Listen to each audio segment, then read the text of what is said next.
Taste the Daily. Madurai புறநகர் கிழக்கு மாவட்ட அதிமுக அம்மா பேரவை சார்பில் திண்ணை பிரச்சாரம் நடைபெற்றது. கிடாரிப்பட்டியில் மாவட்ட செயலாளர் கே தமிழரசன் தலைமையில் நடைபெற்ற பிரச்சாரத்தில் சட்டமன்ற உறுப்பினர் பெரிய புல்லான் மற்றும் கழக நிர்வாகிகள் அதிமுக அரசின் சாதனைகள், விடிய அரசின் வேதனைகள் அடங்கிய பிரசுரங்களை வழங்கி பிரச்சாரம் மேற்கொண்டனர்.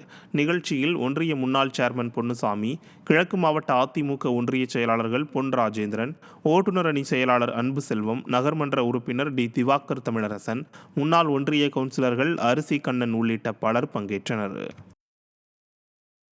திருப்பூர் மாநகர் மாவட்ட அம்மா பேரவை சார்பாக மாவட்ட அம்மா பேரவை செயலாளர் அட்லஸ் லோகநாதன் தலைமையில் சிறுபுழுவப்பட்டி மாநகராட்சி எதிர்க்கட்சி துணைத் தலைவரும் பகுதி கழக செயலாளருமான தங்கராஜ் ஏற்பாட்டில் திண்ணை பிரச்சாரம் நடைபெற்றது.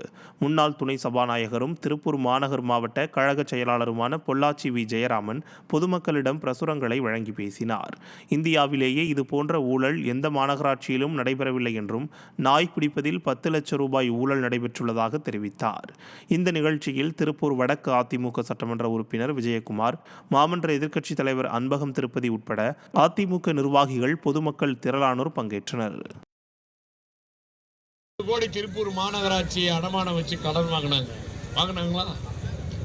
அந்த 160 கோடியில ரோடு போடுவதற்கு டெண்டர் வச்சு பாதிக்கு மேல சாப்பிட்டாங்க. இன்னும் ரோடே போடல.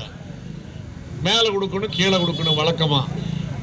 இப்படி ஒரு மாநகராட்சி, இந்தியாவிலேயே லஞ்ச ஊழலில் திளைத்துக் கொண்டிருக்கிற மாநகராட்சி எது? திருப்பூர். குப்பையில ஊழல். மாநகராட்சி எதிர்க்கட்சி தலைவர் லேட்டா வந்து சொல்றாரு, குப்பையில ஊழல். குப்பையில மட்டும் ஊழல் இல்ல, இன்னைக்கு இதனால மக்கள் படுகிற துன்பம், கஷ்டம் ஏராளம். நாய் பிடிக்கிறதுல 10 லட்சம் ரூபாய் ஊழல்.